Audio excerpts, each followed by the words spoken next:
श्रियकान्ताय कल्याणनिधये निधयेतिनाम् श्रीवेङ्कटनिवासाय श्रीनिवासाय मङ्गलम्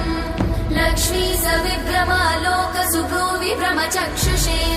चक्षुषे सर्वलोकानां वेङ्कटेशाय मङ्गलम् श्रीवेङ्कटाद्रिशृङ्गाग्रमङ्गलाभरणाग्रये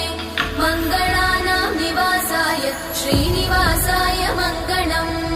सर्वावयव सौन्दर्य सम्पदा सर्वचेतसां सदा सम्मोहनायास्तु वेङ्कटेशाय मङ्गलम् नित्याय निरवध्याय सत्यानन्दचिदात्मने सर्वान्तरात्मने श्रीमद् वेङ्कटेशाय मङ्गलम् स्वतः सर्वविदे सर्वशक्तये सर्वशेषिने सुलभाय सुशीलाय वेङ्कटेशाय मङ्गलम्।